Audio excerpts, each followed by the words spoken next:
여러분 안녕하십니까? 박영환입니다.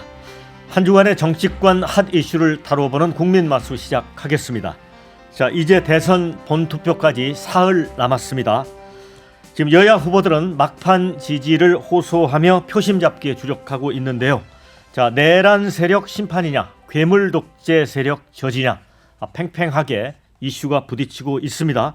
자, 막판 변수는 무엇인지 민주당 양부남 의원하고 국민의힘 홍석준 전 의원과의 맞수 토론 시작하도록 하겠습니다. 자, 서로 인사 나누시죠. 예, 안녕하십니까. 안녕하십니까. 네, 그러면 첫 번째 주제로 갑니다.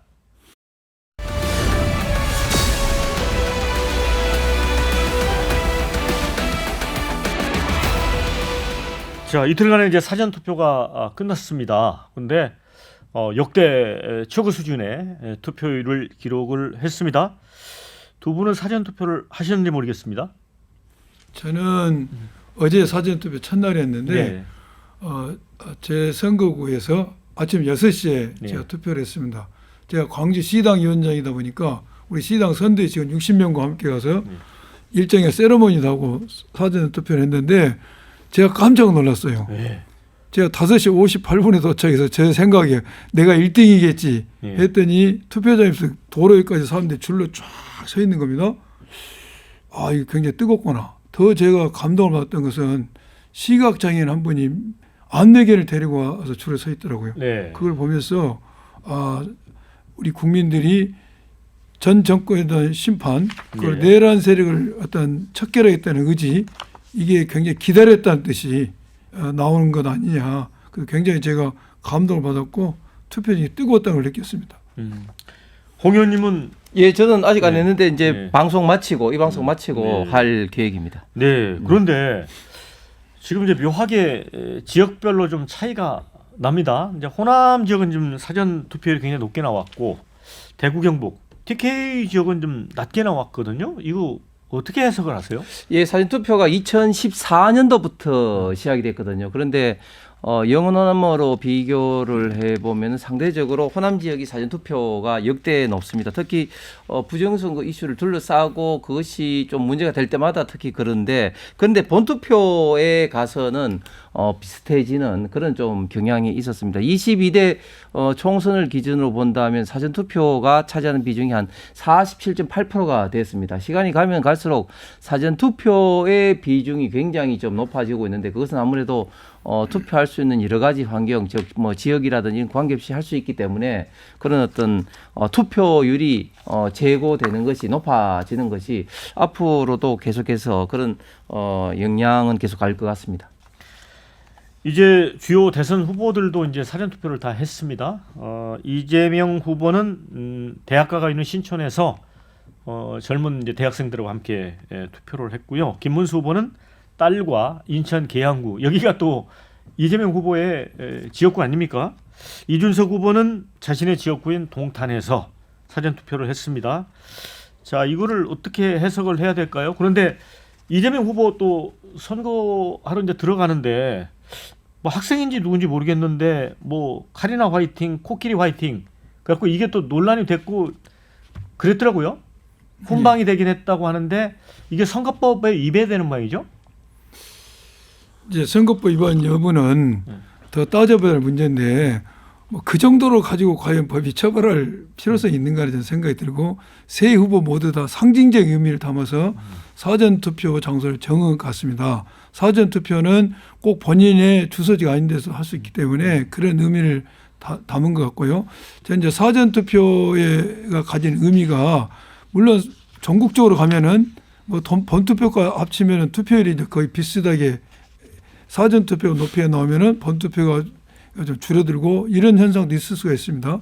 그렇지만은 사전투표라는 것이 본투표를 견인해낼 수 있는 바로미터가 되는 성격이 있고 또 사전투표가 높으면은 꼭 그렇지는 않지만은 본투표가 높아지는 그런 경향이 있죠. 그런데 이번에 전남, 전북, 광주가 사전투표율이 역대 최대치였습니다. 최대치였고 또 물론 대구, 경북이 20대 대선에서도 사전투표율이 낮았지만은 그 낮은 비율이 호남과 있어서 이번에 굉장히 많은 격차를 보였지 않습니까? 이것은 저는 시사하는 바가 크다. 어떻게 보면 대구 경북 보수층의 투표장에 나오려는 의지가 많이 약해진 거 아닌가. 저는 이제 그렇게 해석을 해보고 반대로 우리 광주, 전남, 전북뿐만 아니라 진보나 중도층의 이번에 투표의 의지가 강한 거 아닌가. 그걸 그렇게 해석을 해봅니다. 예, 후보자들이 투표한 것이 상징적인 의미가 있는데 특히 김문수 후보는 인천 계양구 이재명 후보의 그 지역구에 가서 투표를 했습니다. 그 이유는 사실 그 이재명 후보가 계양에 왔을 때, 즉 20대 대선이 끝나고 본인의 방탄을 위해서 송영길 전 대표를 쫓아내다시피 하면서 결국 이제 보궐선거로 들어갔죠. 그래서 그곳에서부터 이재명 후보가 방탄을 하고 그리고 민주당이 당대표가 되면서 방탄 입법이라든지 우리 대한민국을 갈등과 혼란으로 일으킨 어떻게 보면 좀 상징적인 어떤 지역이기 때문에 그곳에서 딸 김동주 씨와 이제 투표를 하고 이어서 이제 원희룡 전 장관 등과 더불어서 이제 인천 지역에서 유세를 했습니다. 어제 이재명 후보가 신촌에서 투표를 할 때 코끼리 또 카리나 화이팅 이런 것들 때문에 뭐 경찰에 체포됐는데 과연 이런 어떤 이야기를 한 이유만으로 훈방은 됐다고는 하지만 경찰이 개입할 어떤 그런 이슈인가? 저는 국민들의 자연스러운 어떤 선거 운동, 정치 참여에 대한 찬물을 끼얹고 공권력이 과도하게 개입하는 것이 아닌가. 왜냐하면 그 후보자에 대해서 뭐 신체적 뭐 위해를 가하거나 그런 어떤 의사도 전혀 없음에도 불구하고 카리나 화이팅, 코끼리 화이팅이라는 이유로 경찰에서 저는 개입을 한 것은 대단히 저는 부적절하다고 보고 좀 전에 우리 양원께서 말씀하신 것처럼 저희들도 좀 초반에는 좀 우려했던 부분이 이번 선거가 계엄으로 인해서 조기 대선으로 이루어진 만큼 샤이 보수층이 이제 여론에서 투표에서 지금 현재 발생할 가능성이 크다. 그런 것 때문에 좀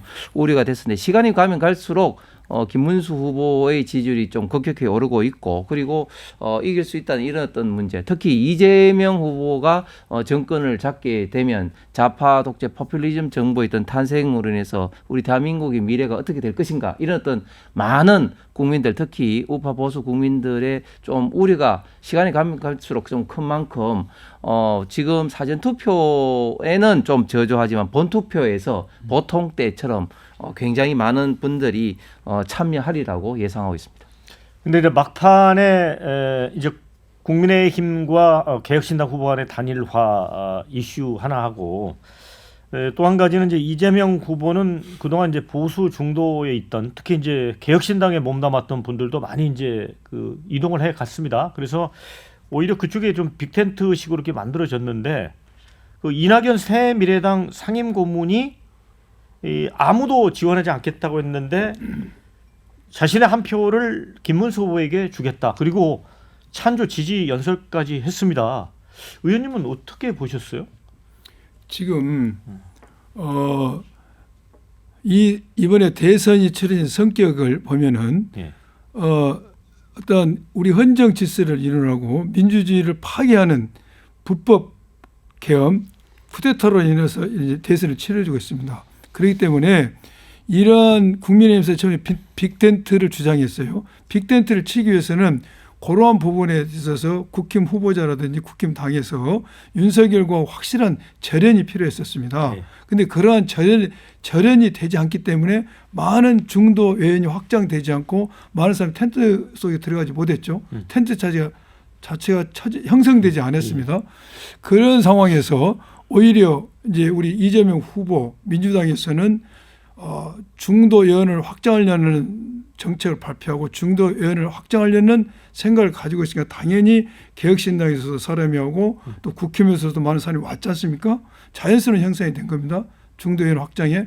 그런데 민주당에서 잔뼈가 굵었고 민주당에서 모든 어떤 수혜를 받았던 이낙연 전 민주당 대표가 이제 돌연 국힘 김문수 후보를 지지하는 선언을 했습니다.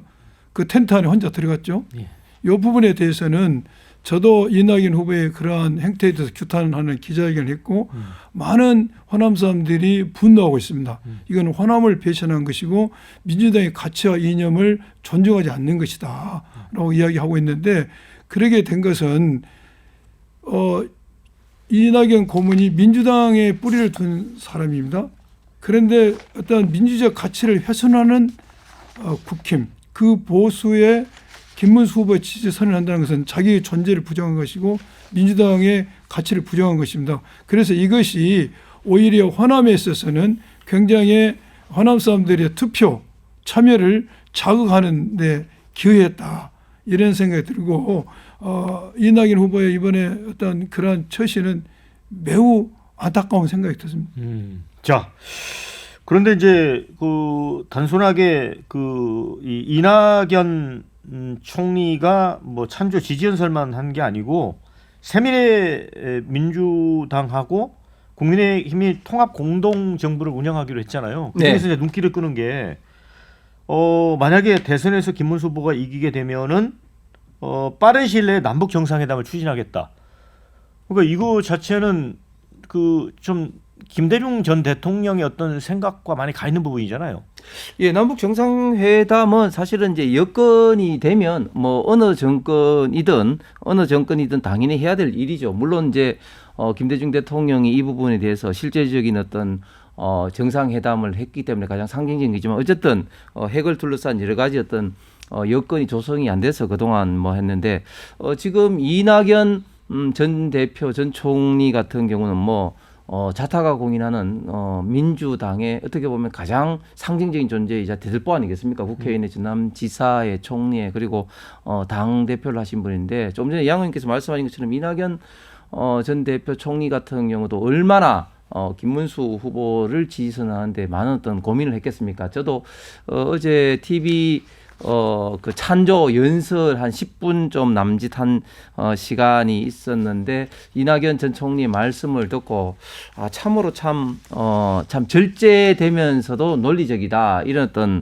말씀을 이제 들었습니다. 어떤 핵심은 결국은 본인은 이제 많이 고민이 있었지만 김문수 후보를 지지선할 수밖에 없었던 게 지금 민주당과 좌파 진영에서 내란 심판이라고 하지만 내란 심판보다는 독재 정부 출현을 막는 것이 더 지금 현재 역사적인 과제다. 내란은 이미 이제 재판으로 지금 이제 종결되고 있고 그것이 미치는 어떤 국민 영향 어떤 미미한 데 비해서 지금 만약 이재명 후보가 정권을 잡게 되면 이것은 미래의 일이고 또 괴물 독재 정부의 출현이 우리 대한민국의 법치주의 상권 분리 더 나아가서는 자유민주주의 체제에 아주 치명적인 영향을 줄 수밖에 없기 때문에 본인은 괴물 독재 정부를 막기 위해서 김문수 후보를 지지선언하고 또 김문수 후보가 되면 3년 임기 단축의 공동 정부로서 개헌을 한다 이런 어떤 찬조 연설을 하셨습니다. 그래서 저는 우여곡절은 있었지만 이제 이낙연 전 대표를 중심으로 해서 이미 김문수 후보 지지선을 하고 있는 이제 손학규 전 지사라든지 임창열 전 지사라든지 이런 분들이 참여를 하고 있기 때문에 이제부터 본격적으로 좌우 진영 대결의 시작이다. 즉 이미 그 이재명 후보를 지지선했던 뭐 근호월, 허은하, 김용남 전 의원들과는 이제 비교할 수도 없을 만큼 이낙연 전 총리 대표였던 상징성이 큰 만큼 이제부터 본격적인 어떤 대결 양상이라고 생각합니다. 제가 한 말씀 드리겠습니다. 네. 지금 괴물 독재라는 말씀을 하시고 저도 조금 전에 비판하려다 저도 절제하면서 말을 끄집어내는데 이낙연 고문이 이낙연 전 대표로 하겠습니다. 네. 민주당 괴물 독재 이재명 후보가 정권을 잡으면 괴물 독재가 될 것이다. 이분은 독재라는 용어를 잘 모르신 것 같아요. 네. 뭐가 독재인지 이재명 후보가 했던 것은 독재가 아니라 의회 민주주의 원칙에 따른 다수결의 원칙에 따라서 의회 민주주의를 당을 지도했을 뿐입니다. 그러면은 윤석열 전 대통령이 불법적인 비상계엄을 선포해서 군인과 경찰을 동원해서 국회를 장악하고 중앙선관위를 장악하고 이러한 것이 독재이지 어떻게 이재명 후보가 정상적인 다수결의 원칙과 의회 민주주의 원칙에서 당을 지도하고 했던 게 독재인지 독재라는 용어를 잘 모르신 분과 생각이 들고 물론 이낙연 전 민주당 대표가 가지는 상징성이라든지 무게감은 있습니다. 그리고 또한 그 외에 손학규 등 여러 사람이 있지만은 지금은 무게가 중요한 게 아니라 얼마만큼 국민적 명령, 국민이 바라는 내란 정식에 부합하는 생각을 가지고 있고 그런 가치를 추구하는 그러한 정치인이 필요한 것이지 과거 왕년의 관록이 때문에 국민들이 생각을 바꿔서 내란 정식이 아니고 이재명 후보였던 게 괴물 독재했다고 생각을 바꾼다. 국민의 의식 수준을 우습게 보는 겁니다. 그거 기만이고 오만이고 교만입니다. 그거 엘리트들의. 이낙연 전 대표의 괴물 독재 정권 출현이라는 어떤 표현에 대해서 저도 공감하는 게 지금 이재명 후보가 지금도 민주당의 압도적인 다수석을 활용해서 지금 탄핵을 31번 그리고 각종 위헌 입법을 양산하고 있고 예산 폭주를 하고 있는데 이제 행정부 국가 원수로서 국정을 하게 되면 행정부까지 장악을 하고 또 사법부도 지금 현재 심대한 영향을 끼칠 수밖에 없다. 지금 공약집에 보면 지금 이재명 후보 민주당이 공약집에 보면 어떤 것들이 있습니까? 지금 법관들을 평가를 한다. 그리고 대부분 숫자를 늘린다. 또 검찰을 이제 파면 제도를 도입한다. 이런 것들 있지 않습니까? 그런 거야말로 사실상 유신 독재 시대나 다를 바가 없다. 거기다가 더 나아가서 지금 돈을 마구마구 이제 쓰기 위해서 기재부의 예산 편성권을 대통령실 직속으로 혹은 국무총리실로 옮기겠다는 그런 어떤 이야기를 발표를 했는데 과연 이런 것이 독재가 아니면 뭐냐. 특히나 지금 다른 사람도 아니고 이재명 후보가 당선이 되면 당장 받고 있는 어떤 재판을 방탄하기 위해서 재판을 받지 않는다는 형사소송법을 비롯해서 법원조직법이라든지 또 헌법소원법이라든지 헌법소원을 인정하는 헌법재판소법이라든지 수많은 지금 위헌 입법을 지금 이제 하려고 하고 있는데 이런 것들이야말로 우리 대한민국의 법치주의를 뿌리부터 훼손하고 상권 분립을 정면으로 위반되는 그런 어떤 가능성이 농후하기 때문에 이낙연 전 대표의 괴물 독재국가 출현 저는 이 말에 저는 많은 국민들이 공감하리라고 생각합니다. 반론 짧게 듣고 지금 넘어가겠습니다. 우리가 독재와 계획을 혼동하면 안 됩니다. 이재명 후보가 내세운 여러 가지 내용들을 제가 다 반박할 수 있어요. 이거는 시간에서 반박하지 않겠는데 이재명 후보와 우리 민주당이 내세운 어떤 사법제도 계획이라든지 기재부에 대한 계획이라든지 여러 모든 것은 나름대로 합리성과 합리성 이유가 있는 겁니다. 이것을 바꾸려고 하는 것을 계획을 독재로 호도한다는 것은 이게 정말로 눈 가리고 나온 것이고 국민의 생각을 호도시키는 겁니다. 이것은 독재가 아니라 괴물 독재 정권이 출현한 것이 아니라 진정한 개혁 정부가 출현하는 것을 괴물 독재로 지금 호도하고 있다는 생각이 듭니다. 네, 자 내란 심판에 표를 몰아줄지 독재 저지에 표를 몰아줄지 이거는 좀 결과를 지켜보면 될 것 같고요. 두 번째 주제로 넘어갑니다.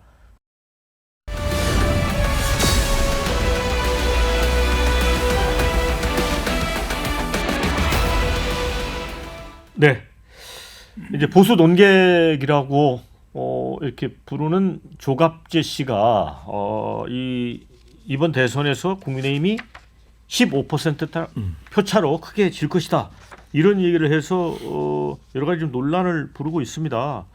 그런데 뭐 이제 결과는 지켜봐야 되겠죠. 그런데 이제 막판 그래도 국민의힘이 이제 단일화를 하려고 하지 않았습니까, 홍석준 의원님? 네. 그래서 지금 이준석 후보 이 의원회관까지 찾아가서 1시간 정도 기다렸는데 완전히 물 건너간 겁니까?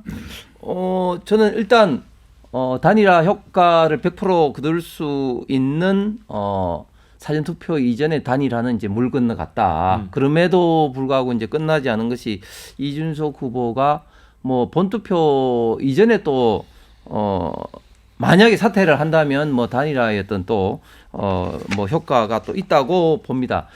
조갑재 씨가 이제 그런 말씀을 뭐 어떤 근거로 했는지 모르겠지만 지금 물론 이재명 후보가 앞서가고 있었지만 그러나 김문수 후보가 지금 급격하게 지금 추격 추세로 있고 여론조사라는 것은 결국은 현 시점보다는 추세 를 이제 우리가 봐야 되는데 추세상으로 이재명 후보가 정체 혹은 하락 추세 그리고 김문수 후보가 거격하게 상승하고 있다는 것은 거의 모든 여론조사가 입증을 하고 있고 특히 ARS와 또 전화 면접원에 낸 여론조사가 차이가 나는 것은 그만큼 좀 샤이 보수층이 존재한다는 그런 어떤 의미가 아닌가 생각을 합니다.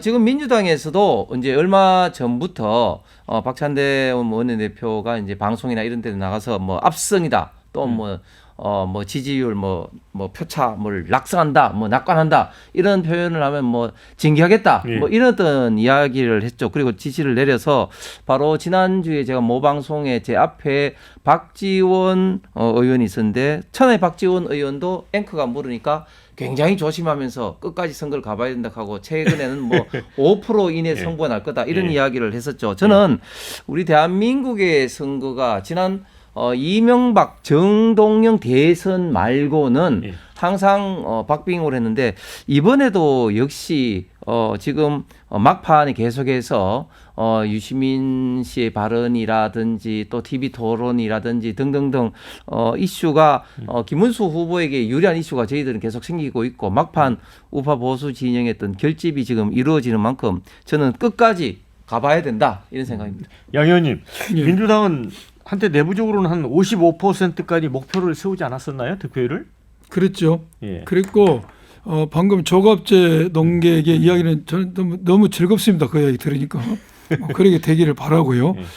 지금 결과는 아무도 예측할 수 없는 예. 거 아닙니까? 예. 그리고 모든 선거는 어떤 후보가 나와도 원사이드한 선거는 있을 수가 없는 겁니다. 양 진영이 대립하기 때문에 그렇지만은 지금은 이제 블랙아웃 기간이기 때문에 여론조사를 발표할 수가 없지만 그 전까지 시대했던 여론의 추이를 보면은 뭐 우리 이재명 후보 압승, 뭐 낙승 그러게는 못하더라도 어찌됐든 대세론 여론 지형이 우세를 차지하고 있다는 것은 객관적 사실이고 그러면은 그러한 우위를 깨트릴 수 있는 김문수 후보의 그런 동력이 있냐? 저는 그렇게 보지 않습니다. 그러나 우위를 점할 수 있는 것을 이재명 후보가 우위를 점하고 있는 이 여론 지형을 깨트려서 반전시켜서 김문수 후보가 우위를 차지할 만한 동력이 있냐? 저는 그렇게 보이지 않습니다. 물론 샤이 보수와 어떤 국힘의 지지 세력이 결집을 할 수 있겠죠. 그러나 그 결집의 정도가 이걸 깨트릴 수 있냐? 저는 그렇게 보지는 않습니다.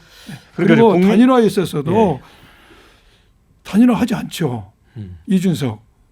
제가 이준석 단일화하지 않습니다. 근데 이재명 후보는 100% 할 거다 이렇게 이야기하지 않았습니까?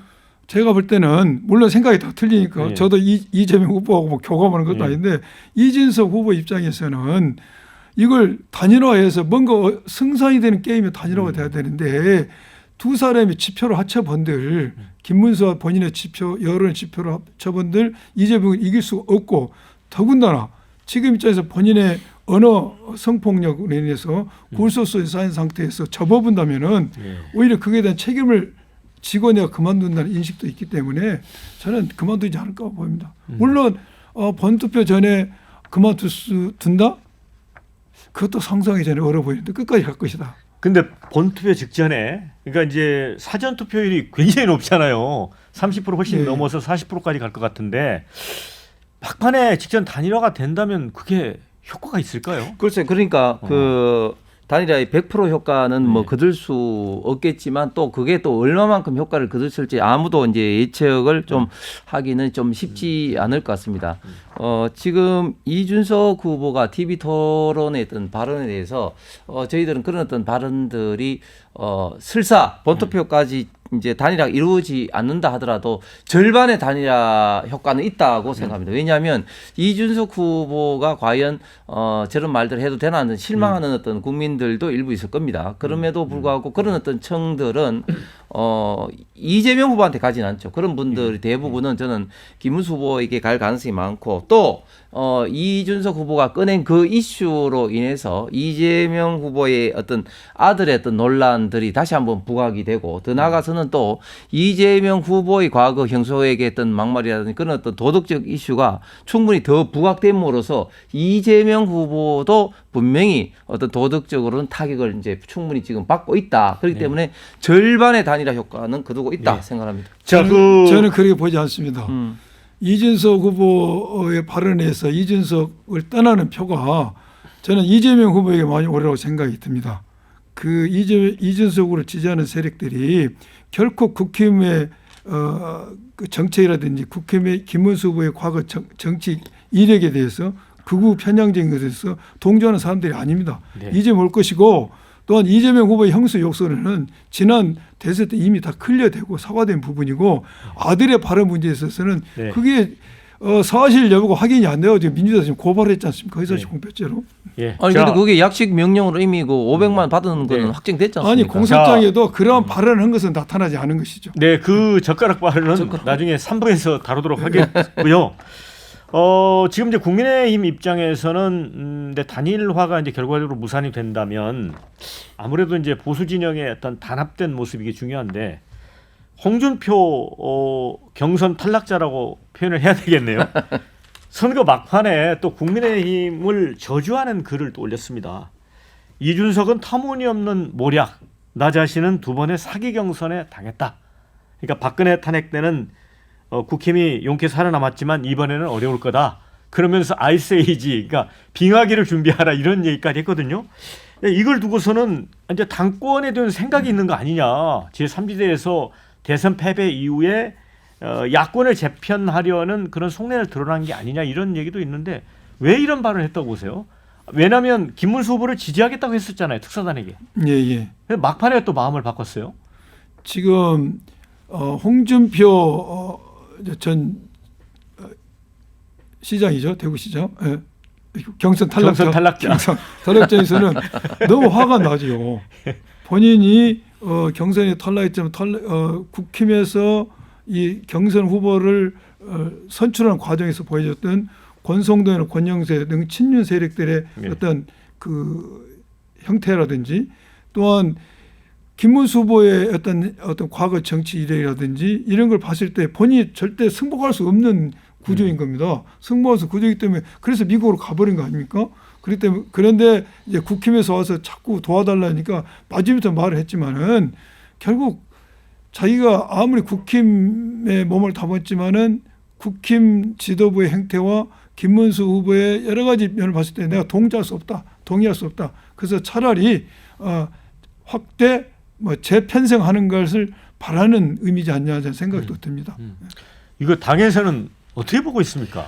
당에서도 뭐 불불 끓죠. 그런데 홍준표 전 시장의 뭐 이런 유사한 발언들 이 뭐 워낙 많기 때문에 뭐 당연한 의건이 생각하시는 분들도 있지만 그럼에도 불구하고 보통 때와는 달리 지금은 거의 그 당으로 봐서는 절체절명의 정말 그 엄청나게 어떤 중요한 대선의 시기인데 이 대선의 시기에서도 이런 말씀을 하는 것이 당의 원로로서 정말 실망을 넘어서 이제 홍준표 라는 어떤 정치인에 대해서 많은 지지자들이 저는 철회를 하지 않을까, 지지를 철회하지 않을까 생각을 합니다. 당에서 국회의원 5선에 경남지사, 대구시장 그리고 당 대표 대선 후보를 하신 분이 아니 그 경선 사기로 주장하면서 지난번엔 윤석열 전 대통령한테 진 거, 이번에는 김문수 후보한테 진 걸 가지고 경선 사기라고 이야기하는데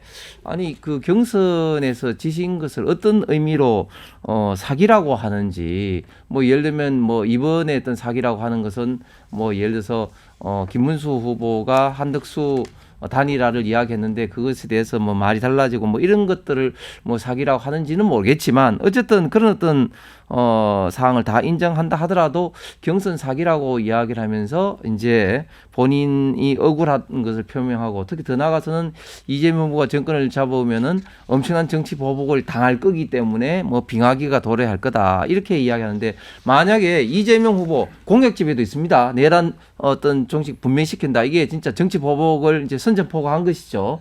자, 정치 보복을 하게 된다면 그러면 지금 홍준표 시장은 무사하겠습니까? 명태균 사건이라든지 여러 가지 이슈가 있는데 그럼에도 불구하고 본인이 왜 이런 어떤 말씀을 통해서 이렇게 엄중한 대선 시기에 김문수 후보를 도와주지 못할 망정 힘을 빼게 하시는 건지 참으로 참 실망스럽습니다. 제가 한번 지금 내란 종식과 정치법을 혼동하면 안 됩니다.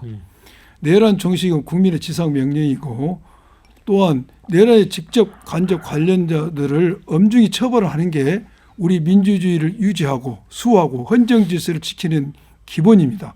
지금 내란에 관련자들이 11명 기소되고 끝났습니다. 그래서 당연히 내란에 관련된 자들을 시시비비를 가리는 것은 너무나 당연한 자명한 것이고 이걸 정치보복 프레임을 몰고 가는 것은 이건 잘못된 것이죠.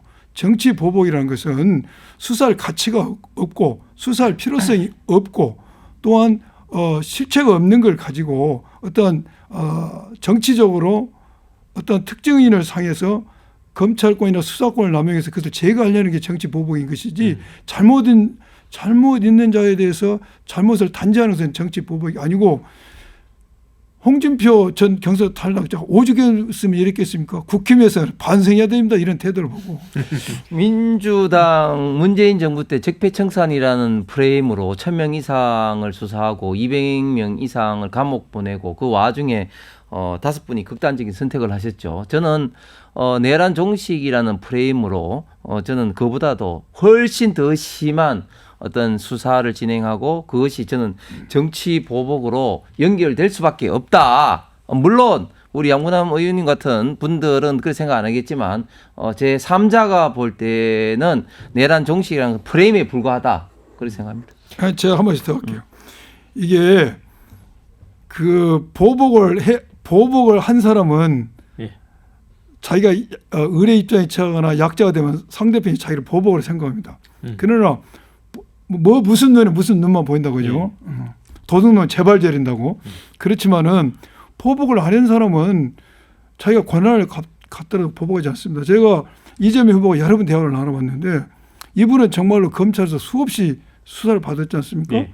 검찰에 대해서도 보복할 생각이 일개도 없어요. 제가 여러 번 확인을 했어요.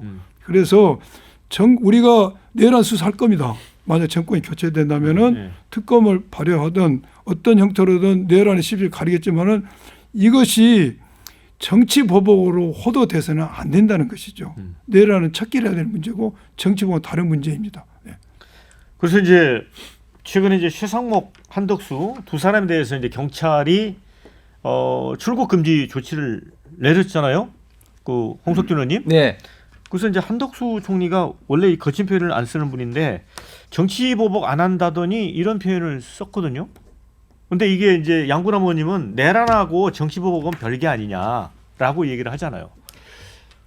그러니까 이게 내란 저는 내란 자체도 지금 인정하지 않아요. 왜냐하면 지금 내란 이제 심판이 이제 재판 진행 중이죠. 예. 형법적으로 내란이란 것은 결국은 국토 참전이라든지 국헌 문란을 목적으로 일정 어떤 단위, 즉 대법원 판례에 의하면 군단 이상의 어떤 지역의 어떤 행정 내지는 그런 어떤 권을 이제 장악하는 어떤 그런 경우를 이제 내란이라고 명시되어 있는데 지금 이제 그 재판 중입니다. 이름에도 불구하고 이제 무작위로 이제 내란 이제 운운하고 있는데 100번 양보해서 그 내란 관련된 걸 한다 하더라도 저는 합리적으로 해야 되는데 과연 어디까지 내란으로 이제 할 거냐. 물론 우리 양문남 의원 같은 그런 어떤 생각이 저는 그렇게 됐으면 좋겠습니다. 그럼에도 불구하고 민주당이 이재명 후보가 정권을 잡게 되면 아마 제어할 수 없는 그런 어떤 수사 내지는 또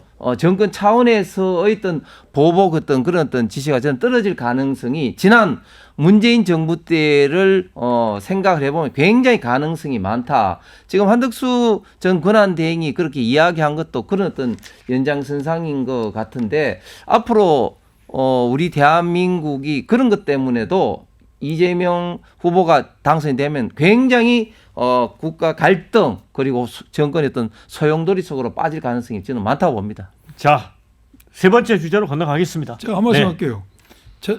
한덕수 총리가 정치 보복을 막은 염치가 없네요. 본인이 죄를 지어놓고 그 말로 염치가 없는 것이고 내란죄가 된다는 것은 이미 대법원 판결에서도 나왔고 헌재에서도 조목조목 이 행위가 내란이 된다 인정이 된 것입니다. 그리고 다음 주제로 넘어가시죠. 예, 마지막 주제로 가겠습니다.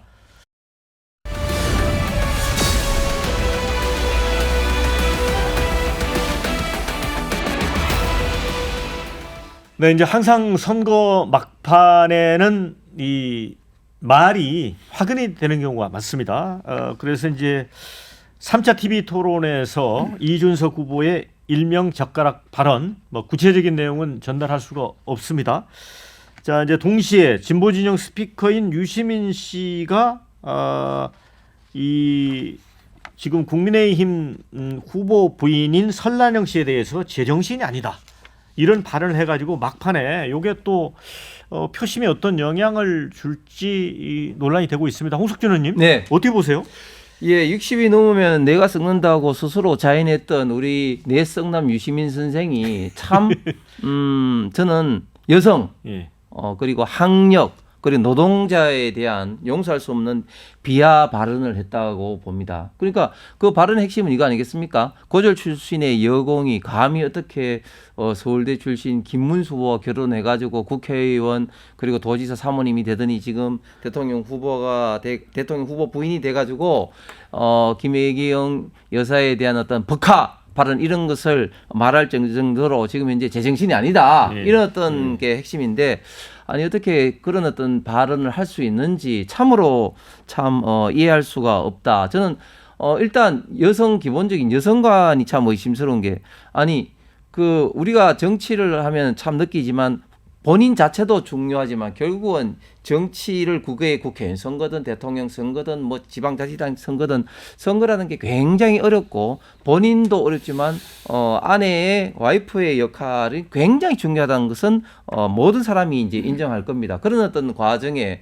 김문수 후보가 지금까지 정치적으로 성공했던 기본적인 배경에는 설랑영 여사의 헌신적인 내조가 당연히 뒷받침됐고, 그것만 하더라도 설랑영 여사였던 역할을 인정해야 되는데 그런 역할은 전혀 인정하지 않고 유시민 씨의 어떤 논리 속으로 따지면은 아직까지도 고졸에 불과한 여공 출신이다, 이런 식의 인식을 갖고 있는 거죠. 그리고 또 노동자 또 고졸 출신이라는 이런 어떤 폄훼는 과연 그럼 고졸 출신으로 지금 대통령이 된 분들도 있지 않습니까? 네. 우리 김대중 대통령이라든지 또 이명박 대통령도 상고 출신으로 되고, 우리 대한민국이 이렇게 자유민주주의 사회 속에 본인이 노력하면 그런 어떤 학력을 불구하고 얼마든지 성공을 할 수 있는 성공 사다리를 갖고 있다는 것이 지금까지 대한민국을 만든 가장 큰 장점인데, 그런 것조차도 지금 이제 다 부정하는 이런 어떤 발언을 한 것은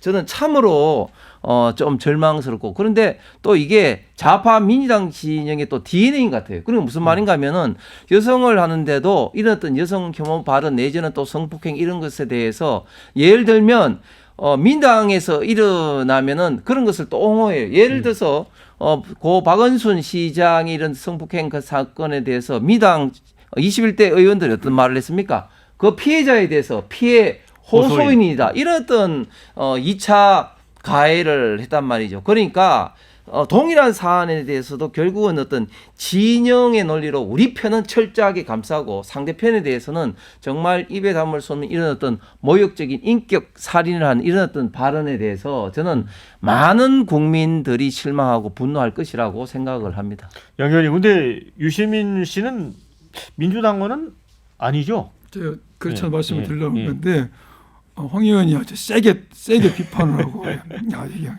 열띠게 비판하시는데 뭐 그럴 수 있습니다. 그리고 대통령 부인의 역할은 중요하죠. 예. 윤석열 전 대통령이 저에게 파국에 이르게 된 경위도 어떻게 보면 그 부인의 김건희의 어떤 역할, 부정적 역할이 크게 요인을 작용했습니다. 그리고 유시민 작가가 이렇게 한 발언에 진위가 뭔지는 저는 모르겠어요. 왜 이런 발언을 했는지 모르겠고, 또한 조금 전에 말씀한 것처럼 그냥 싸잡아서 우리 황 의원님께서 민주당 뒤에 진보를 열었다고 하는데, 유시민 민주당 당원 민주당을 대표하는 사람도 아닙니다.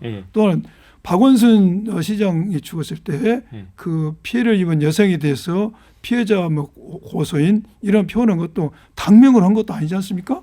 그래서 이것은 민주당 전체의 입장이라고 하는 것은 너무 좀 호도된다는 생각이 들고, 민주당에 있는 사람들 중에서도 일부 사람들이 그렇게 이야기할 수 있어요. 그렇지만 이걸 가지고 진보 전체의 입장이다, 민주당 전체 입장이라고 하는 것은 적절치 않다는 생각이 들고, 유시민 작가의 발언 내용과 이준석의 발언 내용을 동일 선상에서 평가할 수가 있다?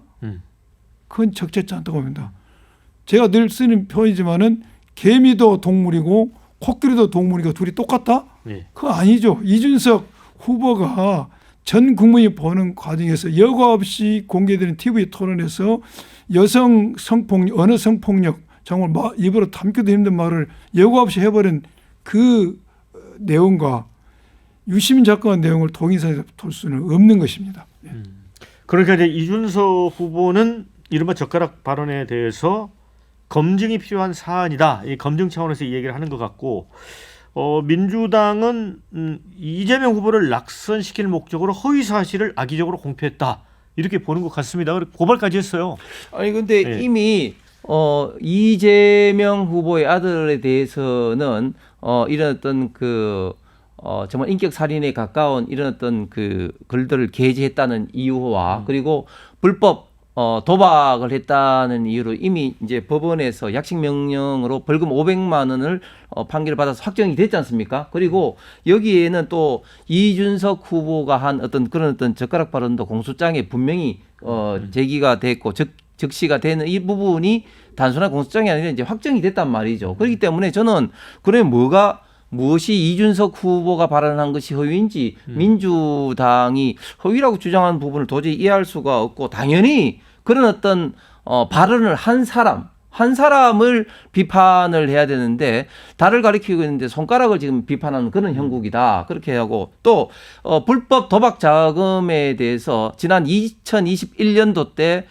대선에서 당시에 이재명 후보가 어떤 이야기 했습니까? 한 1,000만 원 정도 뭐 손해를 본 것 같다. 이런 식으로 이야기를 했죠. 그런데 알고 보니까 입금 내용만 하더라도 2억 3천이라고 확정이 돼 있는 것이죠. 그리고 좀 전에 양 의원님께서 일부 어떤 의원들 말씀하셨는데, 정치에서 정당의 예를 들면 의원들 중에서 일부가 예를 들어서 박원순 전 시장의 피해자에 대해서 피해 호소인이다 이런 식으로 이야기한 거, 물론 나중에 뭐 사과를 하긴 했습니다. 일부가 이야기했다 할지라도 그것을 너무 전체 진영으로 비판을 해서 안 된다 이런 논리로 따지면 민주당에서도 예를 들어서 국민의힘 어떤 의원 내지는 아니면 어떤 진영에 가까운 사람 이야기한 것을 대해서 다 비판하지 않습니까? 그렇기 때문에 일부가 문제점이 있다는 이런 어떤 이유로서 당연히 민주당이 비판받는 것은 당연한 것이죠.